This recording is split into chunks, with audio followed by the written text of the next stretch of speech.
Si Thin Kim Day Lady ay nasa pagkabalisa, ngunit inatasan para sa auction online. Sa hindi inaasahang pagkakataon, mas mahal ang mga yon sa kanila. Gusto nilang lahat na maranasan ang pakiramdam ng paglilingkod sa kanya. Ngunit kapag ang nagbebenta ng auction maging handa na ibenta ito para sa 5 bilyon. Biglang huminto ng isang lalaki, nakita pa lang niyang gumamit ng kanyang mga kamay, 2 o 3 galaw ay bumagsak na ang depensa sa lupa. Kuya, para sa kanya ang auction na ito. Siguraduhing maglaro. Patawarin mo ako, nakita ko lang siyang gumamit ng bilis ng liwanag sa pagputol ng mga kadena sa dalaga. Ang kinidnap pala ay ang kapatid niyang babae na nawala ng maraming taon. Noon ay biglang nagresponde ang babae sa likod sa lalaki, pero hanfu, at noong taong iyon ay engaged na ang kanyang lolo. North Head Vung Trangkayway, maliit na prinsip, ngunit hindi pa rin patay. Ngayon lang, may pinadala siya para hulihin si ate, how do I do it love? Nandito rin ba si Boxer Unicorn? Kumilos si Lanlan Boxer, patay na ang batang ito. Ito ang mga bodyguard na ginastos ko ng malaki para mabili ang Diyos ng unang mundo. Lan Boxer, ngayon hindi lang kapatid mo ang gusto ko, kundi pati ulo. Mula sa Fung and Rotten Little Boy, paano ito possible? Siya ay isang maliit na anak na lalaki, nawawala ng ilang taon, sa Lan Boxer na kanyang pinangahasan na patayin. Sa hindi inaasahang pagkakataon, dinala ni Punhei Day ang sandata ng kanyang anak, agad na lumuhod at humingi ng tawad para tanggapin ang sisi, ngunit ang daan ay ang Northern War, paano tayo magdurusa? Kaya nakakahiya pagkayuko niya ay ibinato niya ang martilyo sa kalaban. Trangkayway, natatakot ako na hindi niya alam, ang mga taon na ito ay ang kagandahan ang layo mula sa akin, upang alagaan ang kanyang kapatid na babae Trang din. Mula sa pagkain hanggang sa pag-inom ngayong siya ay lumalaki. Dahil ako ay gumagawa ng maliliit na bagay, gumagana ba ito? May sinabi pa siya. Sa paglipas ng mga taon, palagi akong pinalaki ng mga tao. Ito ang ama ninhulak, ang aking may-ari ng Jia. Ako ay isang hoy, mula noong siya ay namatay. Kinuha niya ang posisyon ng homeowner ngayon, gusto ko pa ring magdala ng parang manok, kaugya para kunin ang status at ven. Ngayon gusto ko pa siyang ibenta, hindi siya mamamatay. Ano ang iba pang mga pamilyang Amerikano? Mga babaeng Amerikano tulad ni Lak. Hindi ko alam kung kailan niya pinagtaksilan ang matanda, natalo ang matanda, labanan nasira ba niya ang aking mabubuting bagay. Si Kao ay wala, ito ang may-ari ng bahay ni Trangkayway, patay na ang pangalan ni Trangkayway. Sabi ko siya, ang kanyang nakababatang kapatid na babae, talagang nawala ang kanyang mukha. Si Leet Tuletong, gustong mamatay, sa oras na iyon ay biglang humiling na panatilihin ang buhay para sa kanya, dahil ito ay may kaugnayan sa pamilya, kailangan itong sirain, pagkatapos malaman na ang bata ay hindi pinansin. Balang araw ay darating sa Kaugya, 18 henerasyon ng kanilang mga ninuno, ngunit sa panahong iyon ang Estados Unidos ay may pagpipilian upang mahanap ang kamatayan. Ang lugar ng Vudainhan ay umaasa dito upang pumunta. Ang mga mahuhusay na mananayaw ay may mga imbitasyon, paano mo ito gagawin? Ngayon siya na ang pinakamalupit na lansihin. Kahit sinong maglakas loob na saktan ang kapatid ko, hindi ko siya patatawarin. Napakatapang mo, ayos lang kung gusto mo siyang ilayo.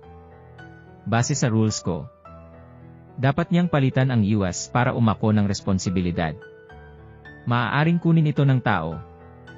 Kung hindi, hindi sila maaaring umalis.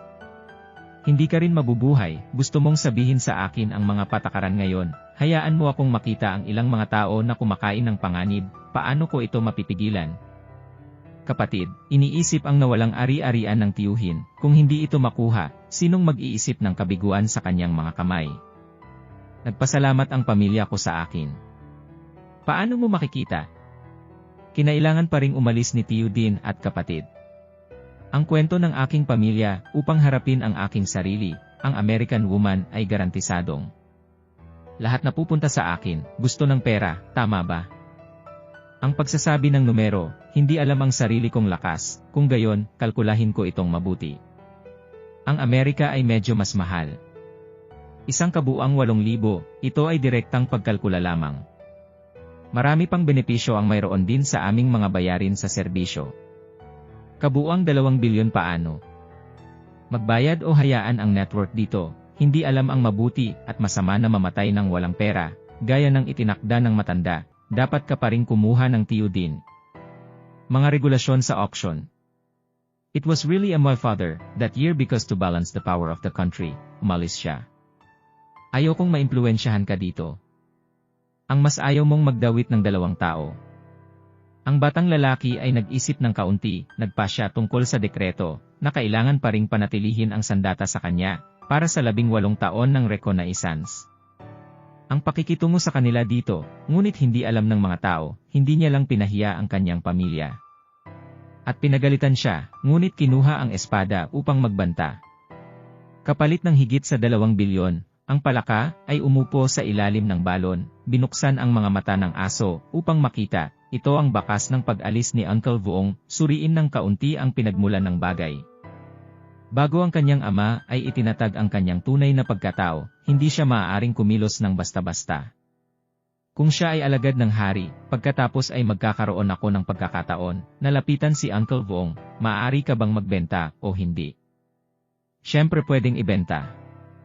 Batay sa aming mga panuntunan sa auction. Lahat pwedeng ibenta. Hindi. Baliw ka. Sayang lang, ano isusubasta, sino bibili? Hindi mo na ako kailangang turuan magtrabaho.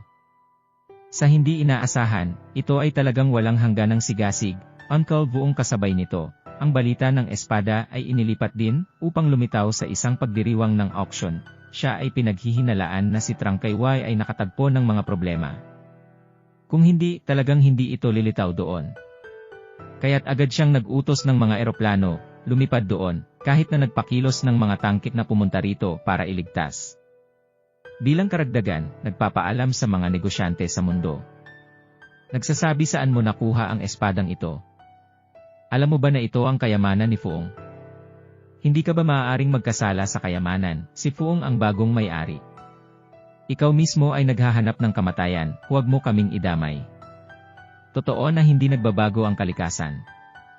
Ngunit sa pagkakataong ito ay patay na siya.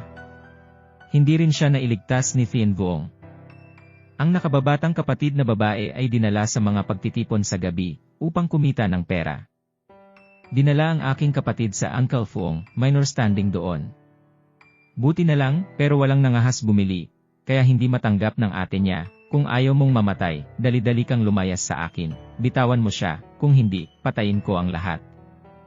Trangkay. Pinayuhan ko siyang malaman ang isang bagay.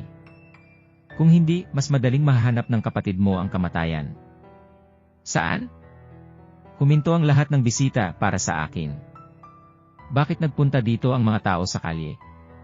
Hindi ba talaga niya kinasusuklaman ang pagpupulong na ito? Naaalala mo pa ba ako? Alam ng tatay kong si Cao Tan noon ang espada ni Uncle Vuong. Ninakaw ng munting anak na ito. Talagang kailangan mong turuan siyang mabuti, Master. Ito ang kanyang nakababatang kapatid na babae, o dinala niya ito sa harap. Fuck them then, hindi mo ito mapapabayaan. Sabi ko umalis ka na, hindi mo man lang narinig, hindi mo na kami hinintay, huli na ako, hindi ko alam na 3 bilyon na pala, sapat na ba para bilhin ang espadang iyon? Sinaktan niya ang kapatid ko, Master, mali ako. Binigyan ako ng may-ari ng pagkakataon. Ang matanda, na nagmamakaawa para sa kanyang buhay, ay nagmakaawa sa kanya, Panginoon, hindi lamang ninakaw ng lalaking ito ang espada ng hari, Panginoon, kundi pinatay din ang may-ari nito. Karapat dapat sa kamatayan siya si Trangkay, 18 taong gulang, si Tranggia ay napatay, isang mayaman, ang espadang iyon ay ninakaw din niya. Palihim, lumabas din ang Tenson Royal Family na may mukha rito. Nasa akin ang direktor, siguradong hindi ko siya patatawarin. Ang may-ari ng tao, malinis na ang pakikitungo, ano ang kanyang inaakit sa pahinang ito, bakit niya ito susuportahan? Hindi ko kilala si Dam Tenson. Tinamaan ba talaga nito ang ate niya? Sinabi niya ng kaunti mas mababa, ay hindi nais na mabuhay anymore. Damtan, anak sa 2 itim na kasarian, para sa mga dekada, ako ay may kamalayan ng mga ito, ngunit ngayon siya dared pumunta dito, upang hawakan ang aking bisita. Gusto mong akyatin ang ulo ko sa lig ko, di ba? Hanggat hindi nasisiyahan ang diwata, natural na sa ulo ng Sword God, ito ang kayamanan ni Tito Vuong na matagal nang nawala. Kinakatawan nito si Uncle Fung, power and noble status. Ngayon ay natuklasan ni Trang Tien, siya ang benefactor ni Uncle Fung, na may kabayaran sa anak ni Than. Sino ang mangahas na hawakan siya ng sadya, hindi pinapayagan ng aking hukom. 3,000 Kim Ho ang protektado sa likod ko. Narinig mo na ba ito ng malinaw? Malinaw kong narinig. Pumunta tayo sa ating pahina ng kapanganakan. Tara na. Dumating si Baikian Marshal Lower God Special, upang salubungin ang Marshal. Invite the owner. I then assigned it to handle. Ginawa mo ba itong ganyan? Tandaan mong mabuti, ang aking pagkakakilanlan ay hindi para sa maraming tao. Bakit ka nandito? Marshal, Elder, napakaseryoso ng araw na yon. Ano? Nung napunta ako sa Master, napakabuti pa. Ayaw lang siyang alalahanin ni Chief Elder. Hindi siya sinisi ng matanda. Noong araw na yon ay gusto lang subukan ng matanda, tingnan kung kaya niyang pumalit.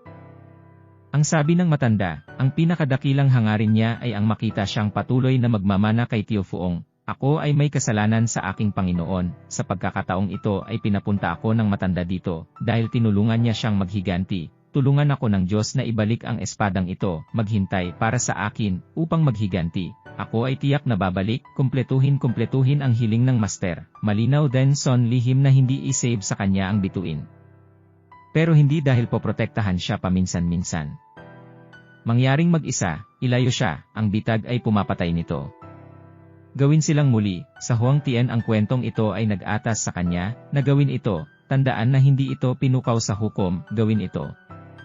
Nagmamadali Trang Kai-wai. Kung hindi ko ito mahawakan, pagkatapos ay magagawa lamang ito, ang pagkuha ng inisyatiba na magpadala ng network ng Big Brother ay hindi mabuti. Ang Trang din ay kinuha ni Cao Fai. Halika dito ngayon,